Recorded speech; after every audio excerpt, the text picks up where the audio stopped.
Le métier de policier est rempli de dangers, mais certaines morts sont véritablement inoubliables. Dans cette vidéo, nous plongeons dans les décès les plus tragiques et marquants de l'histoire des forces de l'ordre. Des affrontements périlleux, des erreurs fatales et des vies perdues en service. Chaque cas repose sur des preuves incontestables, rendant ces moments aussi réels que bouleversants. Préparez-vous à découvrir une heure des décès les plus dramatiques de l'histoire de la police avec des preuves à l'appui.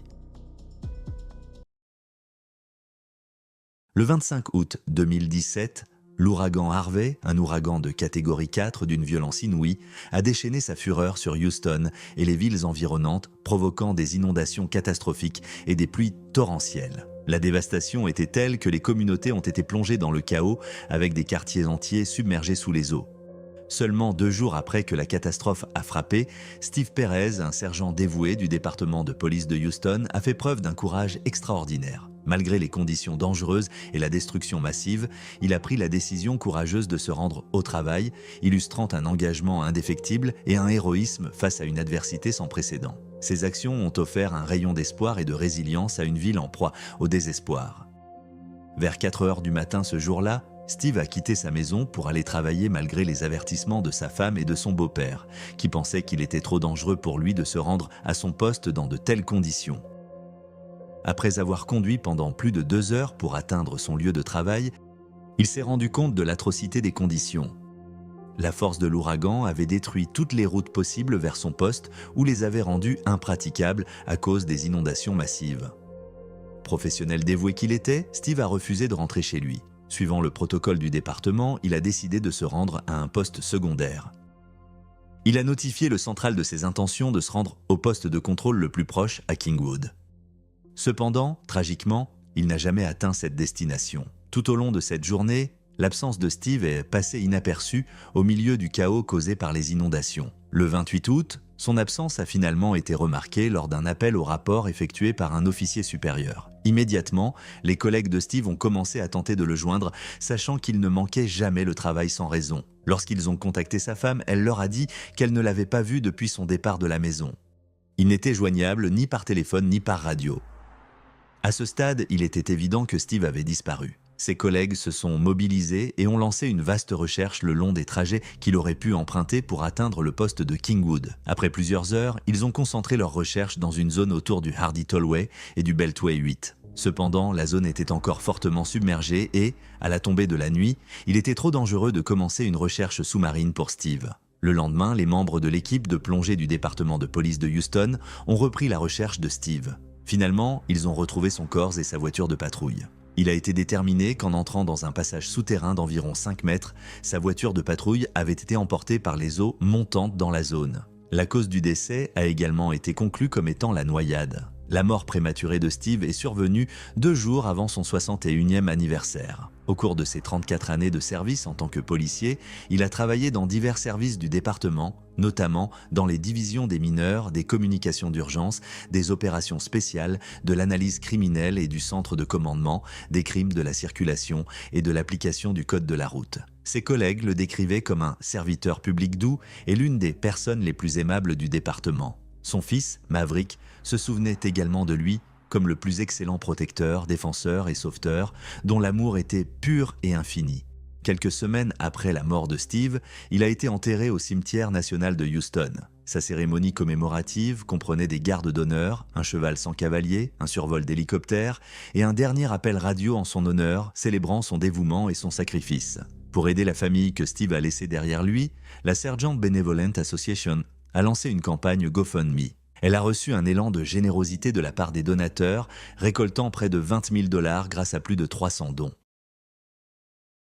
Le 24 août 2023, le sergent Graham Saville était au travail. Graham, qui avait commencé sa carrière policière avec la police métropolitaine en 2013, avait rejoint la police de Nottinghamshire en 2017. Il était basé au poste de police de Newark et était récemment devenu sergent de réponse.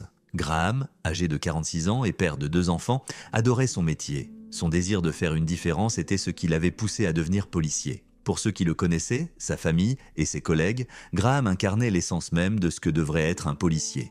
Il était empathique, gentil, drôle et compatissant. Ses pairs le respectaient énormément car il aimait aider et former les jeunes officiers. C'était lui qui veillait toujours à ce que l'équipe fasse face à certaines des situations les plus difficiles. Ce jeudi-là, peu avant 19 h, la police de Nottinghamshire a reçu un appel provenant d'une zone résidentielle à Balderton, l'un des plus grands villages du Nottinghamshire en Angleterre. L'appel avait été passé en raison de préoccupations pour la sécurité d'un homme. Le sergent Graham Saville a répondu à l'appel. Lorsqu'il est arrivé sur les lieux, Graham a remarqué un homme en détresse. L'homme, qui semblait plus jeune que Graham, se trouvait sur la voie ferrée près de la gare de Newark Northgate. Il avait besoin d'aide, et le fait d'être sur la voie ferrée rendait la situation encore plus stressante. Tout train approchant risquait de devenir un problème. Mais Graham Saville était un policier consciencieux. Il était aussi altruiste et courageux, prêt à affronter n'importe quel danger pour sauver une autre personne. Graham s'est approché de l'homme et a tenté de l'aider, mais sa tentative a été interrompue lorsqu'il a été heurté par un train. Des témoins ont observé l'incident hautement traumatisant avec horreur. Graham Saville a été transporté à l'hôpital, ayant subi des blessures graves. L'autre homme, âgé de 29 ans, a également été emmené à l'hôpital pour des blessures dues à l'électricité, mais qui ne mettaient pas sa vie en danger. Entre les deux, Graham était de loin dans un état plus grave. 5 jours après l'incident, il a succombé à ses blessures au Queen's Medical Centre. La mort de Graham a été décrite comme un sacrifice altruiste. Le Premier ministre britannique Rishi Sunak a qualifié son sacrifice ultime de témoignage de son courage. C'était un lundi matin calme de novembre 2024 à East Charlotte, en Caroline du Nord, quand la tragédie a frappé. Les officiers se préparaient à exécuter un mandat d'arrêt contre Terry Clark Hughes, âgé de 39 ans. Hughes, un criminel recherché pour possession illégale d'armes à feu et pour 2 chefs d'accusation de fuite face aux forces de l'ordre, se trouvait chez lui, sur Galway Drive. Les policiers ne pouvaient imaginer les événements dévastateurs qui allaient suivre. L'équipe des fugitifs du US Marshals était sur place, composée d'agents de plusieurs agences. Samuel Polosh et William Elliott, du département des services correctionnels de Caroline du Nord, Thomas Weeks, adjoint du US Marshal, et Joshua Heyer de la police de Charlotte-Mecklenburg. Ces agents expérimentés étaient pleinement conscients des risques liés à leur métier. Le plan était simple, sécuriser les lieux et approcher prudemment la maison. Cependant, Hughes a ouvert le feu depuis l'intérieur avec un fusil de haute puissance. Le bruit des tirs a brisé la tranquillité du quartier alors que Hughes a tiré plus de 100 balles sur les agents. Samuel Polosh et William Elliott furent les premiers touchés, s'effondrant sous les yeux de leurs collègues qui tentaient de leur porter secours. Malgré leurs efforts, la pluie de balles a également atteint Thomas Weeks et Joshua Heyer. La situation a dégénéré en une fusillade prolongée, les officiers cherchant refuge tout en tentant de neutraliser Hughes. Un voisin, Sang Cho-yoon, a capturé le chaos avec son téléphone. Coincé hors de chez lui sans ses clés, il a supplié les officiers de l'aider, mais on lui a conseillé de chercher un endroit sûr. Les échanges de tirs ont continué pendant des heures avant que Hughes ne soit finalement neutralisé, mais pas sans de lourdes pertes. 4 agents ont perdu la vie ce jour-là. Samuel Polosh, William Elliott, Thomas Weeks et Joshua Heyer. Leur disparition a choqué la communauté policière et la ville. L'officier Joshua Heyer, un vétéran de 6 ans du département de police de Charlotte-Mecklenburg, était connu pour son engagement envers la sécurité publique et sa compassion.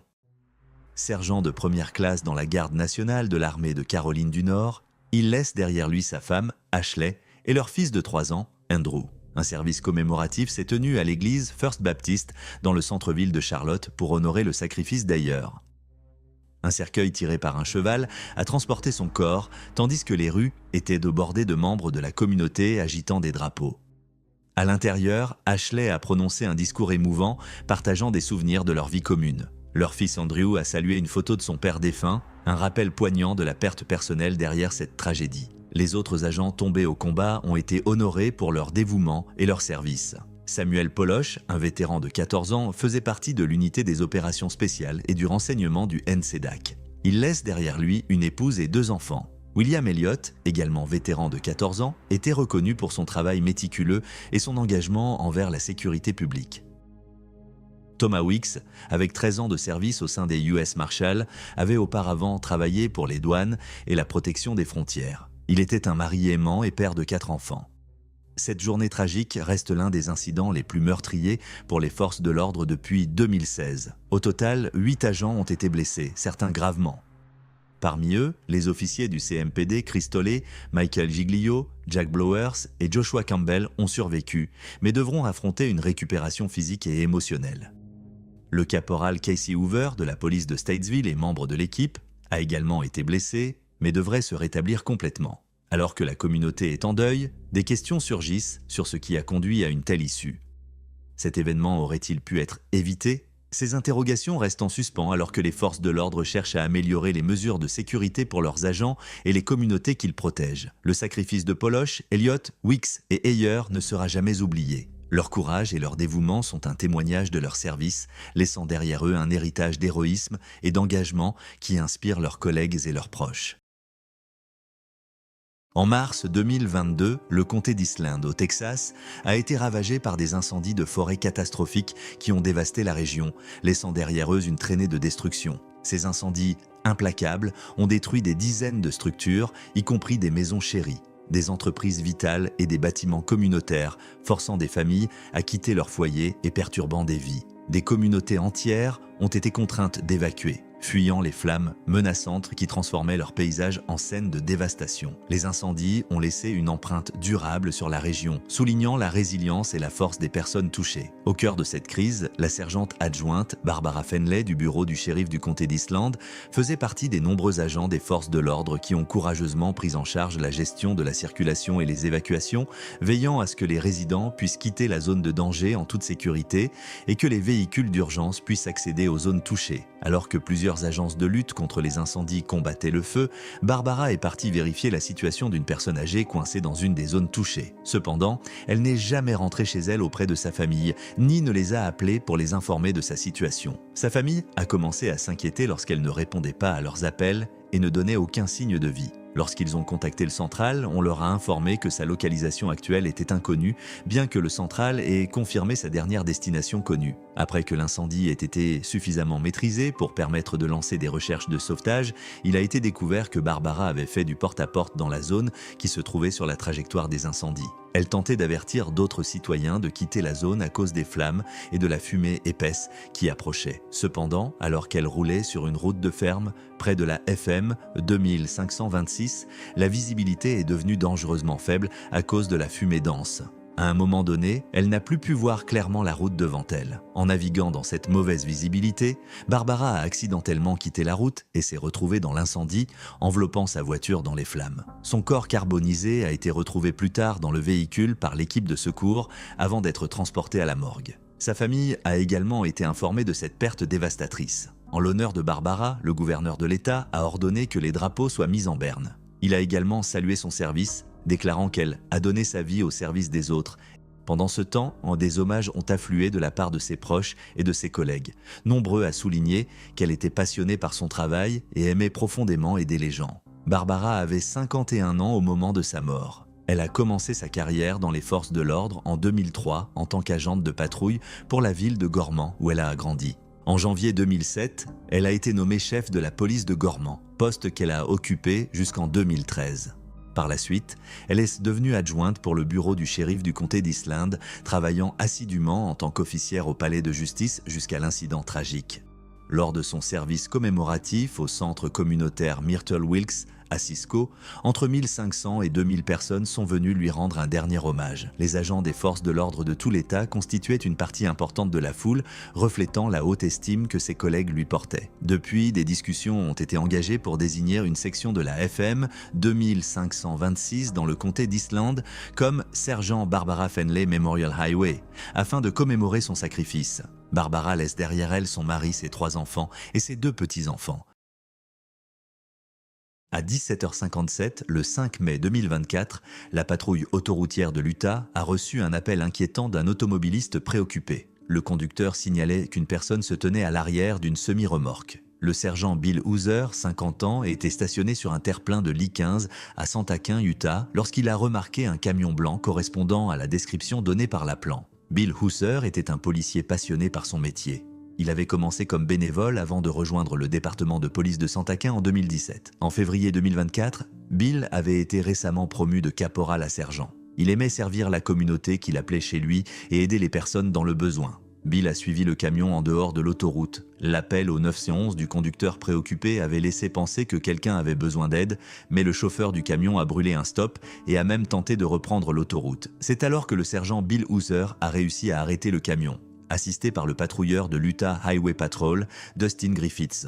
Les deux policiers se sont approchés du camion pour parler au conducteur et comprendre la situation. Le conducteur, Michael Aaron Jane, était initialement non coopératif et refusait de répondre à leurs questions. Les officiers lui ont assuré qu'ils étaient là pour l'aider et qu'il n'était pas en difficulté. Cette assurance a finalement poussé Jane à remettre le carnet de bord numérique du camion à Dustin Griffith. Mais alors que le patrouilleur vérifiait le document, quelque chose de surprenant s'est produit. Une femme a sauté par la porte passager. Elle était manifestement en détresse. Elle a couru vers l'arrière de la remorque, puis de l'autre côté, les mains levées. Ce que les policiers ne savaient pas, c'est que Michael Aaron Jane avait en fait kidnappé la femme quelques heures plus tôt. Au départ, elle voyageait volontairement avec lui, mais une dispute a éclaté lorsqu'ils se sont arrêtés dans une aire de repos à Beaver, Utah. Jane a décidé de l'abandonner et est partie sans elle, pour ensuite revenir à plusieurs reprises, la suppliant de revenir. Lorsqu'elle a refusé, Jane s'est emportée, la menaçant avec un couteau et un spray anti-ours, la forçant à remonter dans le véhicule. Dès que la femme a sauté du camion, le sergent Bill Hooser a commencé à retourner vers la semi-remorque, faisant signe au patrouilleur Dustin Griffiths qu'il devait sortir Jane du véhicule et le détenir. Mais Michael Jane avait des plans complètement différents. Le camionneur a verrouillé la porte et a démarré en trombe.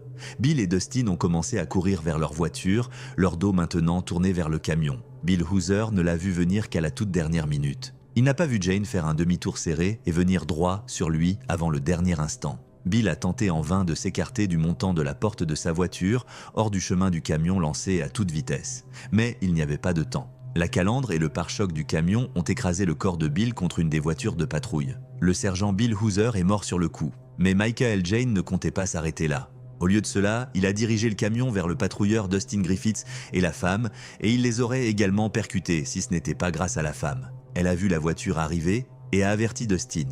Ils ont tous deux sauté et couru pour éviter le véhicule qui fonçait sur eux. Jane a fui les lieux, puis s'est arrêté et a quitté l'autoroute à pied. Il a réussi à échapper à la police pendant un moment, volant plusieurs véhicules, mais les officiers l'ont rattrapé près de Vernal où ils ont effectué une manœuvre qui l'a stoppé. Jane est sorti de la route et s'est écrasé, il a subi de graves blessures et a été transporté à l'hôpital. Michael Jane est accusé de meurtre aggravé, de tentative de meurtre aggravé et de tentative de kidnapping.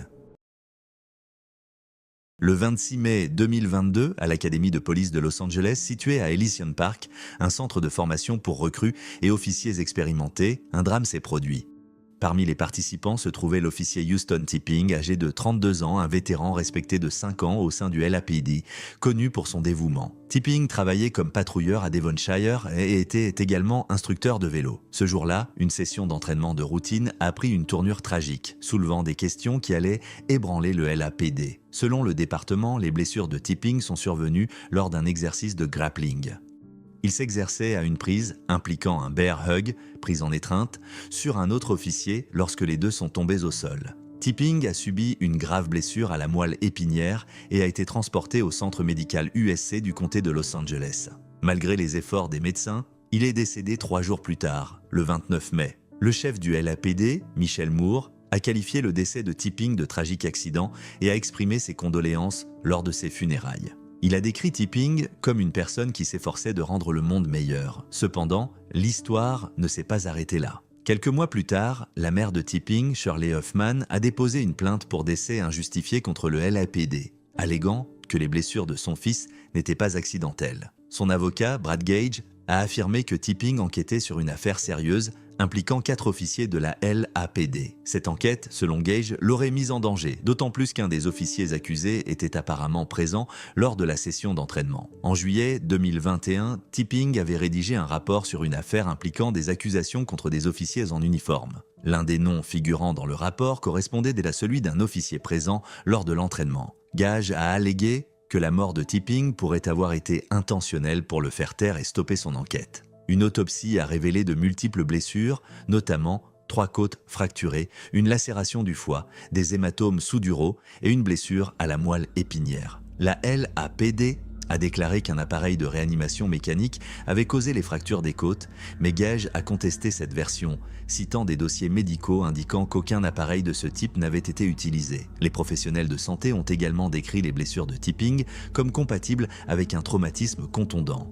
Et une IRM a révélé des agrafes dans sa tête, signe de blessures non signalées. Un autre problème majeur concernait l'absence d'enregistrement vidéo. La LAPD a affirmé qu'aucune vidéo n'avait été réalisée pendant la session. Mais Gage a soutenu que ce type de formation était généralement documenté. L'absence de vidéo a alimenté les soupçons de dissimulation, rendant impossible la vérification du récit de l'ALAPD. Le cas de Tipping a mis en lumière des préoccupations concernant les comportements inappropriés au sein de la police. Gage a fait référence à une culture de silence où les officiers se protègent mutuellement pour éviter d'être tenus responsables. Ce code de silence a été associé à des scandales passés au sein du département. Des questions se sont également posées sur le timing. Si l'enquête de Tipping progressait, ces découvertes auraient-elles pu représenter une menace pour les officiers accusés? Et si oui, la session d'entraînement aurait-elle pu être un moyen de lui nuire ou de l'intimider? Huffman et son avocat ont réclamé une enquête indépendante pointant des incohérences dans le récit de la police et l'absence de preuves. Pendant ce temps, le département a maintenu que la mort de Tipping était un accident et a lancé une révision interne pour améliorer la sécurité des formations. La famille et les amis de Tipping se souviennent de lui comme d'une personne gentille et altruiste. Sa petite amie Britney et ses frères et sœurs, Kat et Tyler, ont parlé de son dévouement à aider les autres. En tant que donneur d'organes, Tipping a sauvé des vies même après sa mort, un geste que ses proches considèrent comme un reflet de son caractère. L'affaire de l'officier Houston Tipping reste non résolue. Était-ce un tragique accident ou quelque chose de plus délibéré? Alors que les procédures judiciaires se poursuivent, la vérité doit éclater au grand jour. En février 2017, Eric Mumao, un vétéran de 18 ans du département de police métropolitain de Nashville, a répondu à un appel urgent du centre de communication d'urgence de la ville. L'appel concernait Julie Glisson, une femme en détresse localisée à la rampe de mise à l'eau du parc Piller, près de la rivière Cumberland. Ce scénario a créé une situation tendue et potentiellement mortelle, mettant en lumière le courage et le dévouement requis des officiers face à de telles urgences. Comme prévu, Eric et son collègue, l'officier Nick Diamond, se sont précipités sur les lieux pour sauver Julie avant qu'elle ne puisse commettre l'acte de mettre fin à ses jours. À leur arrivée, ils l'ont trouvée au volant d'une voiture positionnée de manière précaire au bord de la rampe, avec le pied sur le frein. Ils ont immédiatement tenté de la convaincre de quitter la voiture et de les suivre. Après quelques minutes d'échange, la portière du conducteur s'est ouverte et ils ont cru avoir persuadé Julie de renoncer à son plan. Cependant, à ce moment-là, la voiture a glissé hors de son emplacement et a roulé dans l'eau alors que Julie a soudainement décidé de passer la voiture en marche. La soudaineté de l'acte a pris Eric et Nick par surprise, les empêchant de réagir assez rapidement. Ils ont tous deux perdu pied et ont été entraînés dans l'eau par le poids de la voiture qui coulait. Alors que Nick et Julie ont réussi à nager rapidement jusqu'au rivage, Eric a été emporté plus loin dans la rivière, luttant contre l'eau froide et les conditions difficiles. Un troisième officier, Trank Craig, qui a été témoin de l'incident, a rapidement couru le long de la rive sur une courte distance et a plongé dans l'eau pour sauver Eric. Cependant, il a rapidement réalisé que l'eau était au niveau du cou et glaciale, avec un courant fort rendant impossible de nager vers Eric. Confronté au danger pour sa propre vie, il a dû prendre la difficile décision de sortir de l'eau, tandis qu'Eric continuait à dériver plus loin. Quelques minutes après qu'Eric ait disparu de la vue, les officiers du service d'incendie de Nashville sont arrivés et ont envoyé des bateaux pour le rechercher dans la rivière. Des hélicoptères ont également été déployés pour assister dans les recherches. Plusieurs heures plus tard, un plongeur a retrouvé le corps d'Eric à environ 70 mètres du quai, confirmant qu'il s'était noyé. Pendant ce temps, l'officier Nick et Julie ont été transportés dans un centre médical à proximité pour y être soignés pendant les recherches d'Eric. Aucun des deux n'a subi de blessures mettant leur vie en danger lors de l'incident. Quelques jours plus tard, Nick a été libéré, mais Julie a été incarcérée dans la prison du comté et placée sous enquête.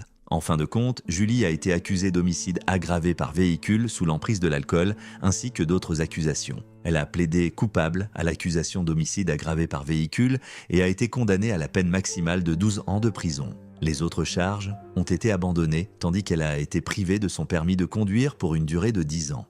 Eric était connu pour ses nombreux actes héroïques, y compris le sauvetage d'un bébé dans une voiture qui avait été détournée de son père et le sauvetage d'une personne attaquée par un colocataire armé d'une épée.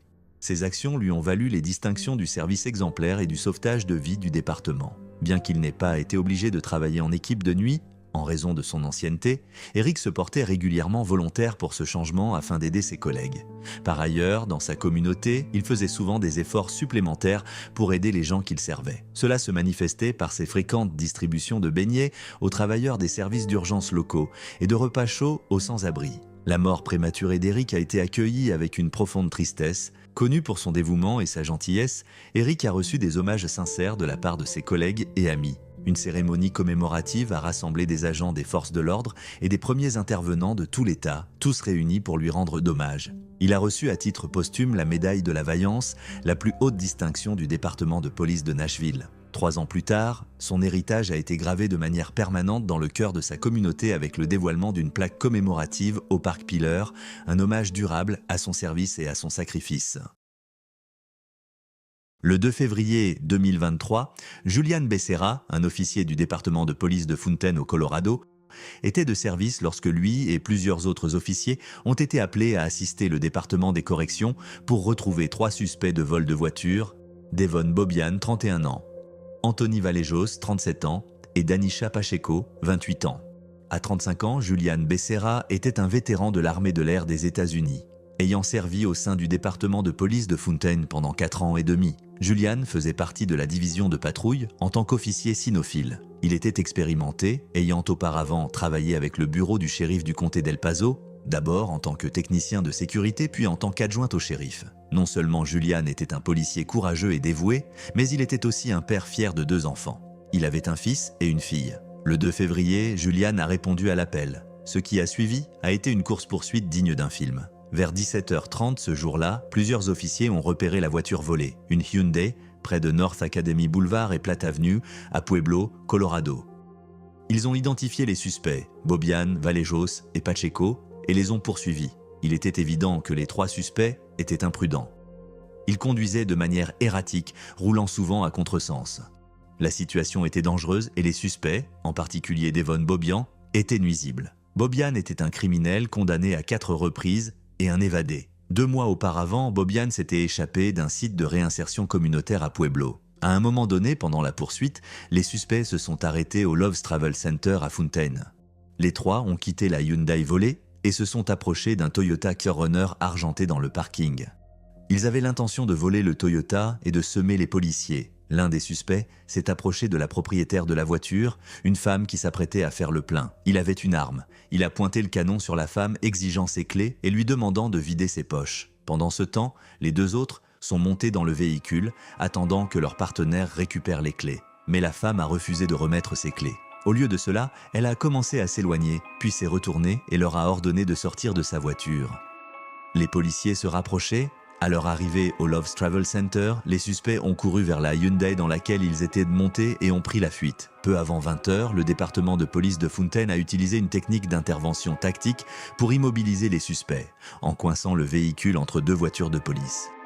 Une des voitures de police appartenait à Julian Becerra. Ils étaient sur un pont près de South Academy Boulevard et South Hartford Street à Colorado Springs. Julian est sorti de la voiture, prêt à arrêter les suspects, mais s'est retrouvé coincé entre son véhicule et la rambarde du pont. Au même moment, Devon Bobian est sorti de sa voiture. Il devait s'échapper. Il a grimpé sur le toit de la Hyundai volée, puis a sauté sur le capot de la voiture de Julian. Avec Julian Becerra coincé entre la voiture et la rambarde, Bobian aurait dû en profiter pour fuir les policiers. Au lieu de cela, l'homme s'est arrêté et s'est tourné vers Julian. Il s'est approché de l'officier et s'est penché en avant de manière menaçante. Bobian a pointé son doigt vers Julian, un geste terrifiant qui a fait basculer Julian Becerra par-dessus la rambarde du pont, le faisant chuter de 12 mètres. C'est à ce moment-là que Bobian a tenté de fuir à pied, mais il a été rapidement appréhendé. Il a beaucoup résisté et, alors qu'il était menotté, Bobian a réussi à ramper vers le bord du pont. Il a été arrêté avant de pouvoir sauter et placé en garde à vue. Julian Becerra a été transporté par hélicoptère à l'hôpital. Il a été mis sous assistance respiratoire le vendredi 10 février, mais a finalement succombé à ses multiples blessures et est décédé le lendemain, 9 jours après l'incident. Devon Bobian a été reconnu coupable de la mort de Julian Becerra et a été accusé de meurtre au second degré, de fuite en véhicule, de vol de véhicule, de possession d'armes par un ancien délinquant et de 2 chefs de vol qualifiés pour ses actions lors de la course-poursuite du 2 février. En août 2024, à Washington, D.C., Wayne David, un officier de police de 52 ans du Metropolitan Police Department, était en service. Depuis plus de 25 ans, il avait consacré sa carrière à la protection de la communauté, se spécialisant dans le retrait des armes à feu illégales des rues. Ce jour-là, il participait à une opération qui allait tragiquement être sa dernière. Tôt dans la matinée, des agents avaient remarqué un homme au comportement suspect. Cet individu, identifié plus tard comme Tyrell Lamont Bailey, 27 ans, avait été vu sortant d'un véhicule pour jeter une arme à feu dans un égout pluvial avant de s'enfuir à moto. Les agents de l'unité de suppression des vols avaient immédiatement commencé à récupérer l'arme. Wayne David, réputé pour son expertise dans ce domaine, avait pris en charge la tâche. Alors qu'il travaillait minutieusement pour extraire l'arme de l'égout, un tragique accident s'est produit. L'arme a été accidentellement déclenchée et Wayne a été touché à la tête. La scène est rapidement devenue chaotique alors que ses collègues tentaient de lui porter secours. Transporté en urgence à l'hôpital, Wayne a succombé à ses blessures malgré les efforts déployés pour le sauver. Sa mort a bouleversé la ville et l'Union de la police de D.C. a rapidement confirmé son décès. Lors d'une conférence de presse, le chef adjoint exécutif, Jeffrey Carroll, a décrit Wayne comme un véritable héros pour le district de Columbia. La mort de Wayne a déclenché une vaste chasse à l'homme pour retrouver Tyrell Bailey, l'individu ayant jeté l'arme. Décrit comme un homme avec de longues dreadlocks, vêtu d'un t-shirt blanc et d'un short bleu, Bailey a vu sa photo largement diffusée par la police. Une récompense de 60 000 $ a été annoncée pour toute information menant à son arrestation. Une initiative conjointe entre le MPD, le FBI, l'ATF et le service des marshals des États-Unis. Alors que la communauté pleurait la perte de Wayne, les hommages ont afflué de la part de ses amis, de sa famille et de ses collègues. Sa fiancée, Kaliha Barber, était dévastée. Leur projet de mariage en avril ayant été tragiquement interrompu. Kaliha a partagé sa douleur, décrivant comment son rire, son sourire et ses câlins restaient de gravés dans sa mémoire, même si elle se sentait engourdie, comme si tout cela n'était qu'un rêve. Les funérailles de Wayne étaient prévues pour le 12 septembre au cimetière de Fort Lincoln, où reposaient également sa mère et ses frères et sœurs. Il laisse derrière lui 2 enfants et une ville en deuil, respectant profondément ses années de service. Après une recherche intense d'1 semaine, Tyrell Bailey s'est rendu au commissariat du 7e district. Il a été inculpé pour port d'armes sans permis, bien que des accusations supplémentaires liées à la mort de Wayne soient en cours d'examen. Les dossiers judiciaires ont révélé davantage d'informations sur les actions et le passé de Bailey. Il avait un historique d'infractions liées aux armes à feu et avait déjà purgé une peine pour une affaire de 2017. Le jour de l'incident, Bailey avait fui si rapidement qu'il avait abandonné ses chaussures avant de sauter sur la moto d'un inconnu. Il avait prétendu avoir été victime d'un vol et avait demandé de l'aide, convainquant le motard de le déposer dans le Maryland. Ce dernier, ignorant l'implication de Bailey, n'avait compris la vérité qu'après avoir vu les informations. Lors des funérailles de Wayne, la maire de D.C., Muriel Bowser, et la chef du MPD, Pamela Smith, ont honoré sa mémoire. Un collègue officier l'a décrit comme l'incarnation même du service communautaire, mettant en avant ses efforts pour se connecter avec les jeunes, notamment en leur posant des questions éducatives dans les stations de métro. Wayne a également été honoré dans son église, la National Community Church située dans le sud-est de D.C. Le pasteur Ernest Clover l'a décrit comme un homme gentil et accessible doté d'un grand cœur qui mettait tout le monde à l'aise malgré son badge et son uniforme. L'enquête sur la mort de Wayne se poursuit, laissant des questions en suspens sur la manière dont une telle tragédie aurait pu être évitée. Et si l'arme avait été récupérée en toute sécurité, quelles mesures supplémentaires pourraient être prises pour empêcher la circulation des armes illégales? Le décès de Wayne David est un rappel des risques quotidiens auxquels les forces de l'ordre sont confrontées. Il souligne également l'importance d'aborder l'impact des armes illégales sur les communautés. Alors que la ville pleure et recherche la justice, l'héritage de Wayne en tant que serviteur public dévoué reste un puissant appel à l'action pour un avenir plus sûr. Le 29 octobre 2013, Robert Bingaman, un officier du département de police d'Asheville dans le comté de Buncombe, circulait sur le pont Captain Jeff Bowen lorsqu'une tragédie s'est produite. Il a soudainement perdu le contrôle de sa voiture de patrouille. En quelques instants, le véhicule a percuté de plein fouet la rambarde du pont et a plongé de 15 mètres avant de s'écraser sur Riverside Drive en contrebas. Les témoins de l'accident ont rapidement alerté les autorités, déclenchant une intervention immédiate. Cependant, stabiliser la voiture de police, qui était dangereusement positionnée, s'est avéré être un défi de taille. Les secouristes ont dû trouver un moyen ingénieux de sécuriser l'arrière du véhicule à un pilier du pont, évitant ainsi qu'il ne bascule davantage et leur permettant de mener à bien les opérations de sauvetage en toute sécurité. Une fois le véhicule stabilisé sur le pont, l'équipe de secours a travaillé avec acharnement pour forcer l'ouverture de la voiture, gravement endommagée par l'impact de la chute. Tragiquement, ils ont trouvé Robert dans un état critique. Malgré tous leurs efforts pour lui apporter une assistance médicale, il a succombé à ses blessures peu de temps après. L'enquête initiale menée par la patrouille routière a révélé que Robert roulait à vive allure au moment de l'accident et ne portait pas sa ceinture de sécurité. De plus, il n'utilisait ni ses gyrophares ni sa sirène au moment du crash.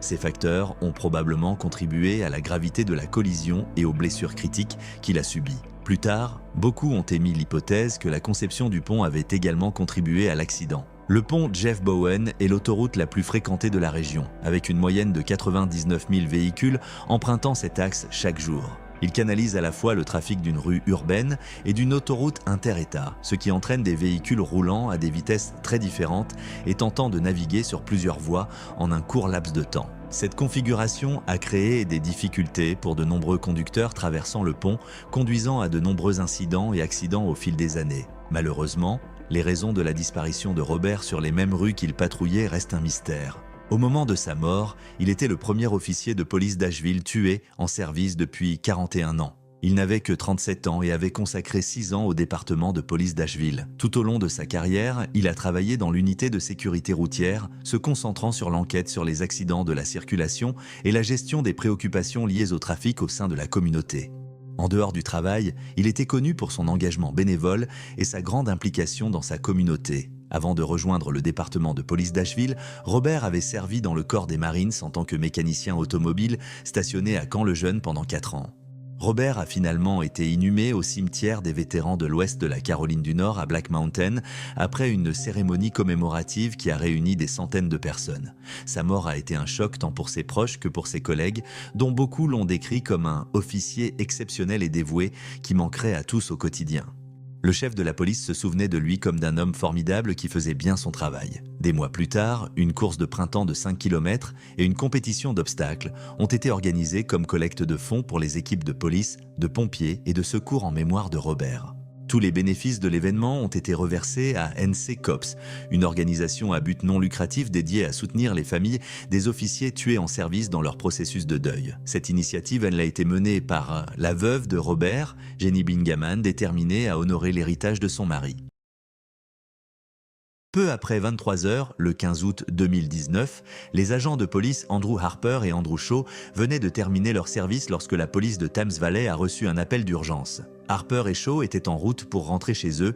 Ils n'étaient pas obligés de répondre à l'appel, mais ils ont décidé de le faire malgré tout. L'appel provenait d'une propriété dans le Berkshire, au Royaume-Uni. Un cambriolage était en cours, un groupe tentait de voler un quad d'une valeur de 10 000 livres. Les 2 agents de police ont commencé à se diriger vers le lieu, espérant arrêter les voleurs et restituer le quad à son propriétaire légitime. Âgé de 28 ans, Andrew Harper était un agent de police respecté. Il était gentil et altruiste, faisant tout ce qui était en son pouvoir pour aider les autres. Harper venait de se marier avec l'amour de sa vie, Lissy, et attendait avec impatience leur lune de miel aux Maldives plus tard ce mois-là. Il n'avait aucune idée que répondre à cet appel allait changer à jamais sa vie et celle de Lissy.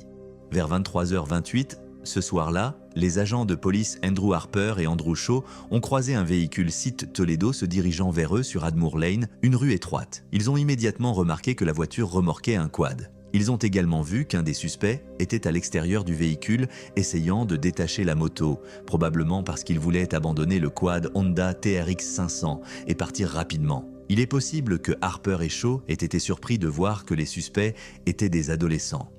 Mais ces adolescents n'étaient pas ordinaires.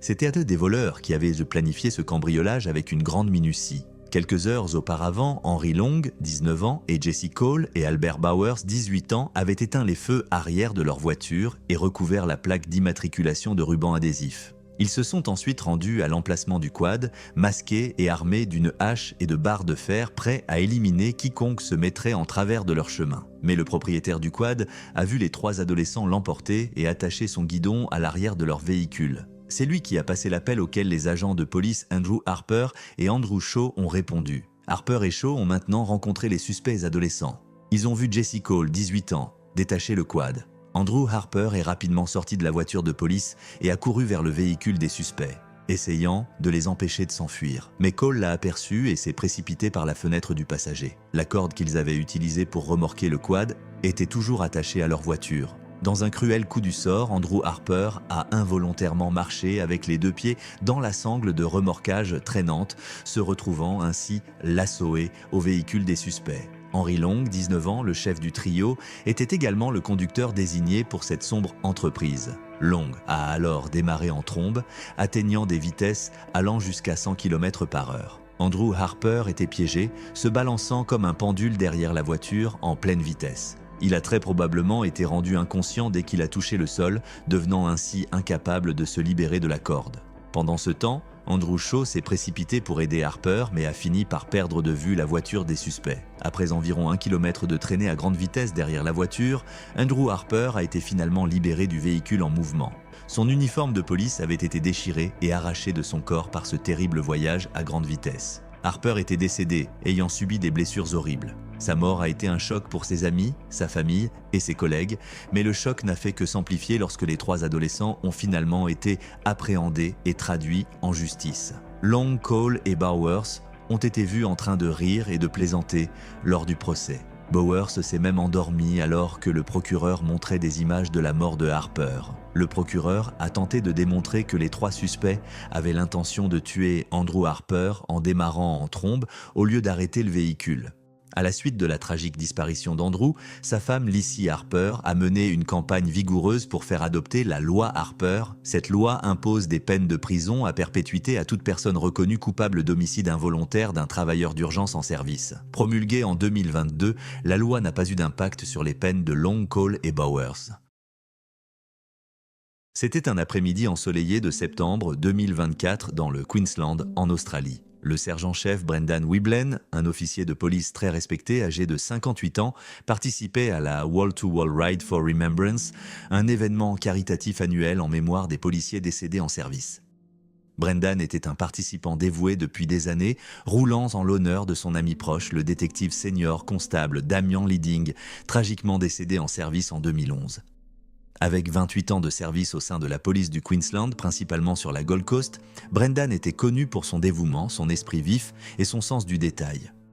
Ce jour-là, il faisait partie des centaines de motards ayant quitté Brisbane pour terminer leur parcours à Canberra. Cet événement réunissait des officiers de tout le pays pour rendre hommage à leurs collègues disparus. Vers 15h20, près de Glen Innes, en Nouvelle-Galles du Sud, la tragédie a frappé. Brendan a tenté de dépasser un autre motard mais a perdu le contrôle de sa moto. Le véhicule a quitté la route et a plongé dans un fossé. D'autres participants et des témoins se sont précipités pour lui venir en aide, pratiquant la réanimation jusqu'à l'arrivée des secours. Malgré leurs efforts, Brendan a été déclaré mort sur place. La nouvelle de son décès a provoqué une onde de choc au sein des forces de police du Queensland et dans la communauté. L'assistant commissaire Brian Swan a exprimé la douleur ressentie par les collègues et amis de Brendan. Il a assuré que leurs pensées allaient à ses proches en cette période difficile et a souligné que la famille de la police restait unie dans cette épreuve, promettant un soutien total à sa famille.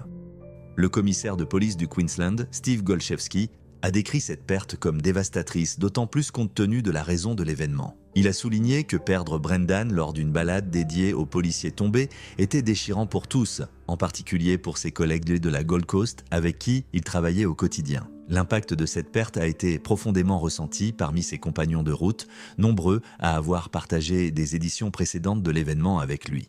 Shane Pryor, président du syndicat de la police du Queensland, a mis en avant la loyauté et le dévouement de Brendan, le qualifiant d'homme intègre qui roulait pour honorer la mémoire de son ami Damian Leading.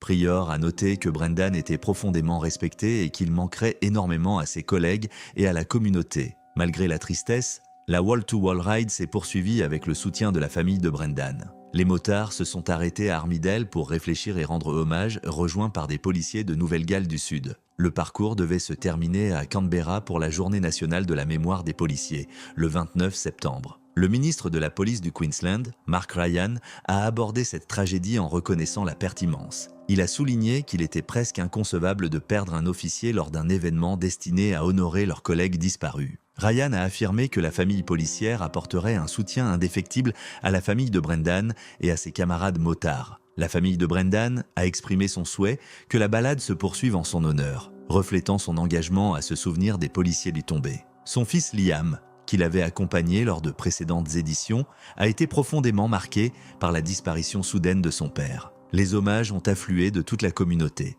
Bianca Stone, candidate libérale pour la Gold Coast, a partagé ses condoléances sur les réseaux sociaux, décrivant Brendan comme un homme exceptionnel, toujours aimable et prêt à rire. Elle a adressé ses sympathies à sa famille et à l'ensemble des forces de l'ordre. La carrière de Brendan a été marquée par un service exemplaire. Pendant ses 28 années dans la police, il a occupé de nombreux postes, notamment en tant que responsable du poste de Southport et chef des opérations du Central Patrol Group. En tant que représentant syndical de longue date, il a défendu le bien-être de ses collègues. L'assistant commissaire Swan a gardé un souvenir chaleureux de Brendan, soulignant que ses pairs le respectaient énormément pour son esprit aiguisé et son dévouement. Swan a insisté sur le fait que le service rendu par Brendan à la communauté ne serait pas oublié. Le premier ministre du Queensland, Stephen Miles, a exprimé son chagrin face à la perte du sergent-chef Brendan Wiblen lors de la Wall-to-Wall Ride. Sur les réseaux sociaux, il a partagé sa tristesse et souligné que la volonté de Brendan d'honorer les autres reflétait son caractère. L'ensemble des forces de police s'est mobilisé pour soutenir la famille et les collègues de Brendan, unis dans le deuil de sa disparition, et laissant des fils électriques suspendus près du sol. Conscient que les fils tombés représentaient un danger majeur pour les passants et l'occupant du véhicule, qui n'était pas encore identifié, Fred s'est précipité sur les lieux pour évaluer la situation et coordonner les secours nécessaires. À son arrivée, l'adjoint Fred Fislar a constaté que le conducteur avait subi de graves brûlures et a immédiatement entrepris de le secourir. Malheureusement, au cours de cette tentative, il est entré en contact avec les fils électriques suspendus, toujours sous tension. Il a été gravement électrocuté et a perdu connaissance sur le champ. Quelques minutes plus tard, un passant a vu l'incident et a remarqué Fred allongé inconscient sur la route. Il a rapidement utilisé la radio de Fred pour contacter le centre de communication du comté de Hendricks et les informer de la situation. Lorsque les secours sont arrivés, ils ont trouvé Fred dans un état critique. Ils ont immédiatement commencé les manœuvres de réanimation sur place et ont continué à lui prodiguer des soins d'urgence pendant son transport vers l'hôpital le plus proche. Malgré tous leurs efforts, Fred a été déclaré mort quelques heures plus tard, succombant aux graves blessures causées par l'électrocution. Ironiquement, le conducteur de la Honda argentée de 2009 qui avait percuté le poteau électrique, Juan Gomez, a survécu à l'accident. Bien qu'il ait subi de graves brûlures, celles-ci n'étaient pas mortelles et il a été libéré de l'hôpital en attendant la fin de l'enquête sur l'incident. Cependant, dans un retournement de situation choquant, Juan a été arrêté avant la conclusion de l'enquête pour un autre incident d'alcool au volant, OI, survenu avant l'accident. Il a fait face à plusieurs accusations dans cette affaire: conduite en état d'ébriété, mise en danger d'autrui, consommation d'alcool par un mineur, conduite sans permis et conduite avec une concentration d'alcool dans le sang égale ou supérieure à 0,15. Avant la mort de Fred, il avait servi dans le département de police du comté de Hendricks pendant seulement 3 ans après avoir quitté le corps des Marines des États-Unis. Un service commémoratif a été organisé en son honneur au lycée Cloverdale dont il était ancien élève. Le surintendant de la police de l'État de l'Indiana, Doug Carter, a assisté à la cérémonie et a décrit Fred comme l'incarnation du Marine américain, un père, mari et fils fier, ainsi qu'un collègue et mentor pour de nombreuses personnes. Un proche ami se souvenait également de Fred avec tendresse en disant « Il souriait toujours, il était l'âme de la fête et n'avait jamais un mot méchant à dire sur qui que ce soit ». Fred laisse derrière lui sa femme et ses 2 jeunes enfants qui font désormais face à une perte inimaginable. En signe de solidarité, le bureau du shérif du comté de Hendricks a établi un fonds officiel pour les dons afin de soutenir sa famille en deuil. De plus, une collecte de sang organisée par la Croix-Rouge a été mise en place en son honneur, reflétant son esprit de générosité. Des efforts sont également en cours pour commémorer le service dévoué de Fred, avec des projets de renommer la section de route où s'est produit l'incident tragique en son nom, afin que son héritage perdure dans la communauté qu'il a servi avec tant de fidélité. Le 3 avril 2019, à Hampden, dans le Maine, Benjamin Campbell, un détective de 31 ans de la police d'État du Maine, était en service ce matin-là. Reconnu pour son dévouement et sa compassion, Campbell était profondément respecté par ses collègues et aimé de sa famille. Il était marié à Hilary et avait un fils de 6 mois, Everett, qui était au centre de son univers. Ce matin-là, les routes verglacées rendaient les conditions de conduite dangereuses. Vers 7h30, Campbell remarqua un véhicule qui avait dérapé sur l'Interstate 95. Fidèle à sa nature, il s'arrêta pour aider, veillant à la sécurité du conducteur. Là où beaucoup seraient passés sans s'arrêter, l'instinct de Campbell était toujours d'aider. Alors qu'il se tenait à l'extérieur de sa voiture de patrouille, le drame survint. 2 roues se détachèrent d'un camion transportant du bois qui passait à proximité. L'une des roues roula sans danger dans le terre-plein central, mais l'autre heurta Campbell. Les secours arrivèrent rapidement et firent tout leur possible pour le sauver. Mais Campbell fut déclaré mort plus tard au Northern Light Eastern Maine Medical Center. La nouvelle de son décès se répandit rapidement, choquant la communauté et tout l'État. La gouverneure Janet Mills exprima ses condoléances, décrivant l'État comme bouleversé par la perte du détective Benjamin Campbell. Elle souligna combien sa mort mettait en lumière les risques quotidiens auxquels font face les agents des forces de l'ordre. Au départ, la mort de Campbell fut qualifiée d'accident malheureux. Cependant, une enquête révéla que de la négligence avait contribué à l'incident. Les roues qui avaient causé l'accident avaient été mal fixées lors d'une inspection préalable. L'inspecteur responsable reçut une suspension de 6 mois.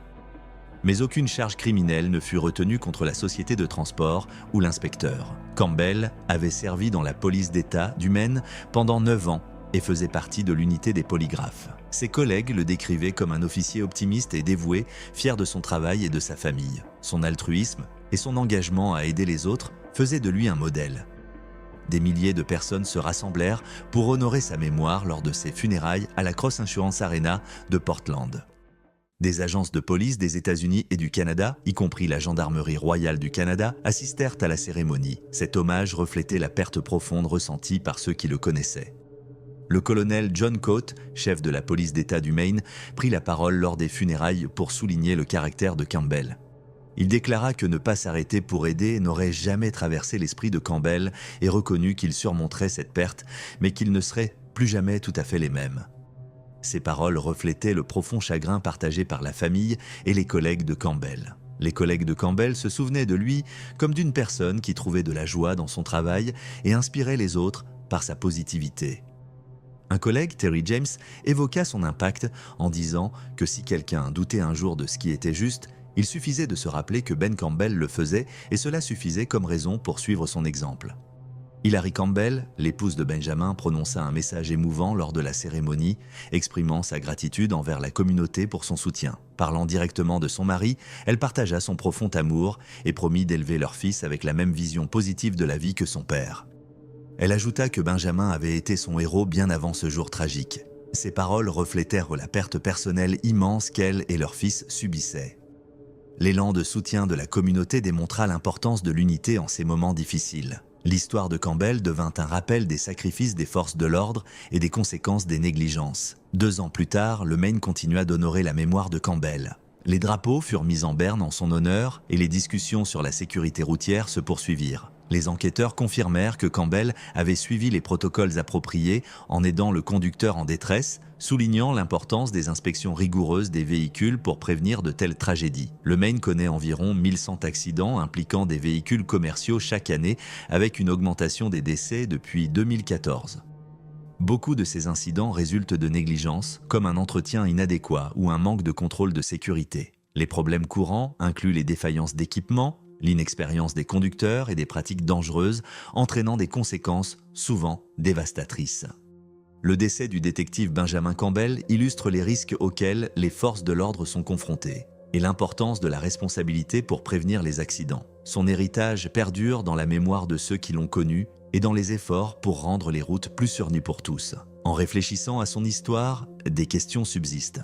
Et si les roues avaient été correctement inspectées? Et si le camion avait été mieux entretenu? Ces interrogations non résolues mettent en lumière l'équilibre entre le destin et la responsabilité, ainsi que la nécessité de donner la priorité à la sécurité. La vie et les actions du détective Campbell continuent d'inspirer, nous rappelant l'importance de la vigilance et de la compassion dans notre quotidien.